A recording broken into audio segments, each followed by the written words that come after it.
Halo semua, welcome to J Podcast bersama saya, Jason Timothy Yuda. Sebelumnya, apa kabarnya nih untuk kalian semua? Saya doain untuk tetap sehat sekeluarga dan tetap ikutin protokol kesehatan pastinya jika kita harus pergi keluar rumah. Nah, oke, untuk episode kali ini, kita akan ngomongin seputar toleransi beragama, diskriminasi, kebebasan memilih agama, dan yang paling menarik nih, yaitu pandangan seorang pendeta perempuan atau bisa disebut juga dengan evangelis terhadap adik laki-lakinya yang menjadi mualaf. Ya, kalau kita ngebahas tentang agama itu pastinya agak berat ya dan juga bukan topik yang bisa dipakai untuk main-main, ya nggak sih? Nah, tapi saya kali ini nggak bakalan sendiri. Untuk episode kali ini, kita akan ditemenin dengan narasumber yang pastinya menginspirasi. Ia adalah Evangelis Susan Anom Antonio. Sebenarnya siapa sih dia? So stay tune terus di podcast ini untuk tahu keseluruhan ceritanya. Enjoy guys! Selamat sore Evangelis Susanana Antonio. Sebelumnya saya Jason Timothy mau ngucapin terima kasih karena sudah bisa menyediakan waktu untuk bisa menjadi narasumber pastinya dan juga bisa sharing-sharing ke kita pengalaman dan wawasan pastinya nih. Untuk yang pertama, apa kabarnya nih Ibu Susan? Sehat-sehat kah? Oh, baik baik, sehat ya. Terima kasih, Jason. Oke, sebelumnya nih Ibu Susan bisa nih diperkenalkan diri, disilahkan. Ya, saya menjadi, pembina untuk komisi remaja dan anak di satu gereja di Pontianak, GKKB Jeruju ya, itu yang saya tangani ya, sebagai pembina rohani. Oke, nah sekarang jadi Ibu Susan, jadi kali ini kita akan ngebahas tentang agama. Nah, untuk pertama nih, kalau menurut Ibu Susan, seberapa penting sih agama dalam kehidupan seseorang? Itu penting ya, sebetulnya tepatnya ajaran. Ajaran agama itu keyakinan iman kita kepada Tuhan.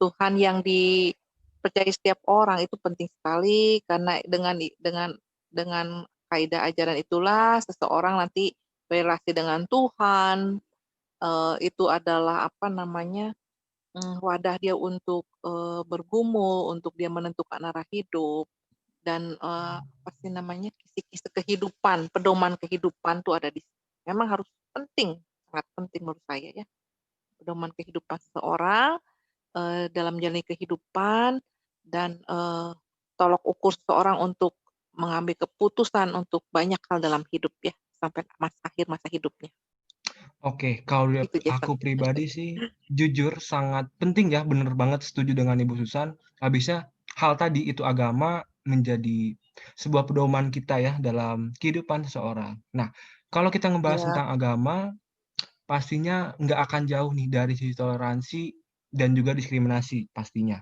Nah, terutama kita hidup di Indonesia juga hal yang sangat penting betul ya betul Jason, kalau betul. menurut aku. Nah, kalau menurut Ibu Susan nih, toleransi beragama itu apa sih? Dan apa saja pengaruh toleransi itu di kehidupan masyarakat? Gitu. Toleransi, harusnya menjadi ciri bangsa kita ya, dan itu menjadi bagian dari ajaran beragama juga, gitu, etika kehidupan juga. Di mana satu sama lain saling menghormati, saling menghargai perbedaan terlebih dalam, hal-hal apa ya, hakiki yaitu keyakinan. Nanti terbentuk dalam bentuk-bentuk yang lebih spesifik, hari besar dan sebagainya gitu, adat istiadat yang inti dalam kehidupan setiap pribadi, penganut agama. Itu penting sih ya, dan harusnya dipegang teguh, dimiliki oleh kita semua, khususnya warga Indonesia ya. Itu Jason. Oke, setuju banget sih kalau dari aku pribadi nih, sebagai mahasiswa juga mikir banget harus dari semua lapisan masyarakat sih memiliki konsep pemikiran yang baik untuk ngebahas tentang, ya agama, toleransi. Nah, menurut aku sih kita, kalau bisa menghindari, apa namanya, diskriminasi dan juga prasangka buruk ataupun ya stereotip buruk tentang hal ini, agama ini. Nah tadi kita udah ngomongin toleransinya. Nah, kalau dari sisi diskriminasinya nih, jujur sampai sekarang sih itu masih jadi, apa ya, suatu konflik ya yang sulit dihilangkan kalau menurut aku. Nah, kalau pendapat Ibu Susan tentang diskriminasi agama yang di Indonesia itu kayak gimana sih? Dipersilahkan. Dari tahun ke tahun, apa sih namanya, generasi ke generasi, saya percaya ada upaya, ada usaha dari semua jajaran, semua pemuka agama, pemeluk agama untuk menyempurnakan. Diskriminasi kenapa muncul memang itu balik ke subjek person, subjek pelakunya. Kadang dipicu oleh, pribadi tertentu, di situasi tertentu, bahkan mungkin hanya di titik-titik di kota tertentu. Tapi nanti kan blow up, karena info, apa sih namanya, di media dan berbagai hal muncul. Nah itu menjadi apa ya, menjadi bumerang, menjadi bola panas yang bisa menjadi bola kecil atau bola besar. Nah itu yang harus dihindari. Eee, saya sih, merasa memang sebaiknya setiap kita yang menyadari pentingnya, toleransi dan, bahayanya diskriminasi ini terus menjaga. Walaupun satu waktu, satu titik, di suatu tempat terjadi, itu harus disikapi sungguh-sungguh dengan hati pikiran yang tenang, dengan pikiran yang dicerahi oleh sesuai ajaran agama kita. Sesuai dengan fitrah Tuhan sendiri, sesuai dengan kembali ke kitab suci kita masing-masing untuk bagaimana memanusiakan manusia gitu loh. Dan, menjadi warga yang bermartabat, yang saling damai. Itu sih harus diupayakan terus. Dan kalaupun terjadi, seluruh jajaran aparat dan sebagainya juga berjibaku harusnya menangani, menghandle supaya tidak menjadi menjadi sekam gitu loh Jason, tidak menjadi bola bola panas yang membesar gitu. Begitu Jason menurut saya. Oke, setuju banget nih dengan opini Ibu Susan. Kalau dari aku pribadi ya menanggapi hal yang, Ibu Susan tadi bilang, benar banget sih diskriminasi itu kan cakupannya luas ya. Contoh yang kita bahas ini kan tentang agama, contoh diskriminasi agama, diskriminasi etnis mungkin, ras, bahasa, budaya, dan masih banyak lain lah. Karena kita tinggal baik lagi kita hidup di Indonesia yang kental atau kaya akan keberagaman itu sendiri. Nah, jadi baik lagi ya kita harus bisa memegang konsep toleransi yang baik dalam kehidupan bermasyarakat di Indonesia. Nah, mungkin balik lagi nih ke sisi toleransi sedikit. Nah, apakah konsep toleransi beragama itu sudah diterapkan dengan baik di Indonesia? Nah, bagaimana menurut Ibu Susan? Eee, Seharusnya sudah dan yang seperti saya tadi sudah ulas, semua upaya sudah mengarah ke sana dan PR apakah masih besar? Tentu, karena kan toleransi ini sudah diajarkan ke generasi yang besar misalnya. Sekarang kan kita memiliki seperti Jason memiliki adik kelas, memiliki adik. Nah, itu semua lapisan, semua pemuka agama, semua orang tua harus terus mengajarkan itu ke anak-anak di rumah, ke generasi muda, ke generasi yang belia lagi. Jadi memang PR masih bergulir. Kalau sudah dilakukan, sudah. Apakah sudah maksimal? Itulah kembali ke kembali dipegang teguh, harus menjadi komitmen. Jadi agak sulit untuk mengukur di titik mana kita sekarang dalam menjadi pelaku yang melakukan toleransi beragama. Di titik mana kita sudah punya nilai, itu agak sulit. Yang penting adalah sikap ini menjadi menjadi konsep yang diajarkan, yang dipegang teguh oleh semua orang tua, pendidik dan semua lapisan. Itu yang saya pikir ya, supaya, Indonesia terus menjadi negara yang penuh damai, penuh toleransi. Dan, kalau melihat di sisi media, televisi dan sebagainya, saya lihat sudah banyak upaya-upaya yang mengarah untuk, memaksimalkan hal ini, Jason. Misalnya, sanksi penanganan untuk orang-orang yang intoleran. Itu berarti sudah lebih baik arah-arahnya ya, Jason. Seperti itu, Setuju. Jason, ya.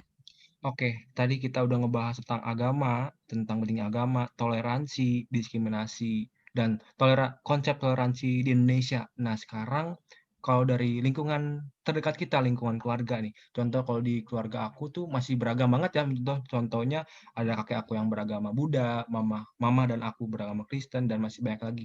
Nah, kalau boleh tahu mungkin apakah di keluarga Ibu Susan memiliki keluarga yang beragama mungkin non-Kristen kan seperti kita tahu sendiri bahwa Ibu Susan merupakan ibaratnya tokoh agama dalam agama Kristen. Misalkan memiliki adik atau kakak yang mungkin beragama Islam, Buddha, Katolik, dan lain-lain. Intinya yang beragama non-Kristen. Iya, betul, Jason. Saya disadarkan dengan pertanyaan Jason bahwa, Tuhan izinkan saya ada di keluarga yang Bhinneka Tunggal Ika boleh dikatakan begitu ya. Jadi dari oma opa saya, oma itu juga dari daerah tertentu penganut muslim, dan saya juga punya adik, di usia teenager masuk ke youth dia muslim gitu. Jadi memang situasi itu sudah menjadi apa ya, menjadi suasana kami ketika kami bertemu, ketika kami silaturahmi, ada kenduri pesta sebagainya. Bude, tante-tante saya dari desa itu ya semua memakai kerudung. Oleh karena itu kita sudah tanda kutip terbiasa, membiasakan diri untuk bertoleransi dengan mereka, mulai dari percakapan, mulai dari kalau kami mengadakan pesta rumah itu kami akan membagi 2 lorong meja makan, Jason, supaya Iya, iya. mereka, supaya mereka apa ya, nyaman, ya. Kami juga, apa ya, menjaga silaturahmilah, kunjung ke sana, kunjung ke sini, semua gitu. Dan itu yang saya syukuri, saya nikmati, apa ya, suasana untuk saling kekeluargaannya terus dipertahankan. Memang ada di satu titik ketika itu kan sudah sesepuh saya dari nenek saya mereka memang sudah beragama lain. Ada di satu titik Jason, saya itu kami semua satu keluarga kan Kristen, adik saya di usia yang youth tadi saya katakan tiba-tiba, ketika saya sudah ini ya, sudah pelayanan jauh dari rumah, sudah besarlah kami sama-sama, saya sudah menikah kalau nggak salah ya, dia tiba-tiba, diketahui, menjadi mualaf gitu ya. Saya kaget, bukan bukan dalam titik ingin membenci dia, bukan Jason, tapi lebih ke, "Oh, kenapa adik saya tiba-tiba berseberangan jalan dengan saya, tidak ada di Iya, koridor perjalanan yang sama lagi?" Karena kami terbiasa berjauhan, saya merasa kehilangan dia gitu, seperti jauh. Karena kan, banyaklah yang harus kami adaptasi, saya adaptasi gitu ya. Memang saya kurang lebih 2 minggu mungkin ya, syok, sedih tepatnya ya. Kecewanya lebih kepada diri sendiri kenapa tidak menemani dia dari dekat saat dia mengambil keyakinan. Karena satu saja Jason, saya ingin dia yakin dengan pilihannya mau dia ke kiri mau ke kanan, dan saya merasa tidak ada di titik itu sampai dia memilih keyakinan. Itu yang terjadi. Saya berharap, saya berdoa supaya dia apapun yang dia pegang, keyakinan apapun dia bersungguh-sungguh mencari tahu, bersungguh-sungguh menjalankan ajarannya itu. Itu saja, eee, yang terjadi saat itu Jason. Jadi sudah lewat itu masa-masa sulitnya Jason. oke. Terima kasih dan sebelumnya maaf mungkin bisa agak sedikit ke persoalan, maaf bawa topiknya. Tapi, jujur ketika aku ngedengerin cerita pengalaman Ibu Susan tentang maaf adik laki-laki Ibu Susan yang menjadi Mhm, mualaf, walaupun Ibu Susan ibaratnya kembali tokoh agama dalam agama Kristen, pendeta perempuan, eee, iya, merupakan apa ya, Ibu Susan memiliki cara pandang yang sangat dewasa dan sangat pemikiran terbuka dan menurut aku itu hal yang apa ya, langka mungkin maksudnya dimiliki hampir setiap orang dan mungkin hanya sedikit orang yang memiliki cara pikir seperti itu dan bisa ibaratnya, merelakan gitu dan ini kembali lagi sangat menginspirasi bagi saya mungkin dan bagi teman-teman yang lagi ngedengerin podcast kali ini. Nah, kembali ke pertanyaan, maaf sebelumnya, tapi apakah dengan kejadian tersebut membuat perlakuan Ibu Susan terhadap adik laki-laki Ibu menjadi berbeda? eee, saya saat itu, lebih sebelum saya bersikap pada dia, memang saya tenangkan hati, saya berdoa, saya sendiri, apa ya, diskusi dengan beberapa mentor saya. Dan di dalam perjalanan juga ada teman-teman dekat yang tanpa sadar tahu juga sedikit bukan mencemooh, "Loh kok bisa? Kok begini?" Nah itu saya telan pil pahit ini sebagai koreksi pada diri sendiri, justru PR-nya Jason adalah seperti saya katakan tadi kan, kesalahan masa lalu saya tidak dekat dengan dia, kurang dekat karena kesibukan masing-masing. Yang saya tidak mau mempunyai kesalahan kedua itu setelah dia mengambil keyakinan yang berbeda, saya justru harus apa ya, mengambil waktu untuk tetap menjadi teman seperjalanan dalam kehidupan, walaupun bukan dalam perjalanan iman. Teman perjalanan dalam kehidupan, apalagi saya adalah cicinya, kakaknya, mbaknya. Nah itu justru saya tekad ke sana, jadi saya punya dream, punya tekad, janganlah bersikap eee,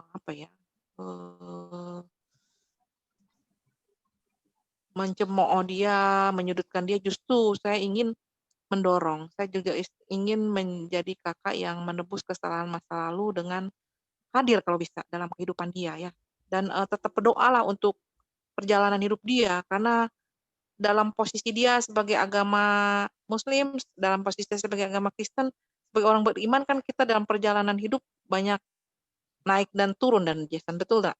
Jadi saya tidak memilih sikap yang, berseberangan, saya lebih ingin memiliki sikap yang tetap menempatkan diri dengan peran sebagai kakak, sebagai teman seperjalanan dalam hidup, yang justru kalau saya memiliki ajaran Tuhan saya yang baik, saya harus saksikan itu, terlebih kepada adik saya. Kalau kepada sesama saya sudah jalankan, bagaimana mungkin kepada adik saya tidak? Begitu kurang lebih, Jason, ya.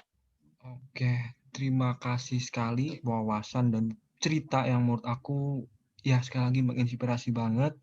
Dan kembali lagi aku bisa tekenin kalau aku setuju banget dengan pola pikir Ibu Susan, Pendeta Susan, tentang hal yang Ibu telah diomongin tentang toleransi beragama, contohnya di lingkungan keluarga Ibu Susan tadi. Itu bisa menjadi contoh yang menginspirasi. Nah, kalau kita itu, ya kita memiliki hak kebebasan dalam memilih suatu keyakinan atau agama, aku setuju banget. Dan karena pada dasarnya semua agama itu mengajarkan kebaikan, dan balik lagi ke orang itu, apakah kita bisa menerapkan ajaran-ajaran agamanya kita dengan baik atau tidak. Nah, sebelumnya itu merupakan pertanyaan penutup untuk podcast kali ini. Sebelumnya Jason mau bilang terima kasih banget untuk Ibu Sun karena sudah bisa berbagi cerita, pengalaman, dan wawasan tentang toleransi beragama contohnya. Nah, semoga nanti kita bisa sharing-sharing lagi, tukar pikiran, ngobrol-ngobrol lagi tentang topik-topik yang lain. Stay safe untuk Ibu dan sekeluarga. God bless dan sukses terus untuk Ibu Susan. Terima Iya, kasih. sukses juga untukmu, Jason. Terima kasih ya. Terima Yuk. kasih. Oke guys, jadi saya bisa menyimpulkan bahwa pada dasarnya diskriminasi terhadap agama itu tidak memberikan keuntungan sama sekali. Alangkah lebih baiknya kita sebagai masyarakat Indonesia khususnya bisa lebih mengerti pentingnya toleransi dalam kehidupan bermasyarakat. Hindari stereotip dan prasangka buruk terhadap suatu agama. Dan ini nggak cuma berlaku ya hanya untuk agama doang guys. Kita juga harus tetap menghargai etnis, budaya, bahasa, dan golongan lainnya pastinya. So, thank you guys yang udah dengerin podcast ini. Semoga cerita tadi bisa bermanfaat untuk kita semua. Stay safe untuk kita semua and God bless. Thank you.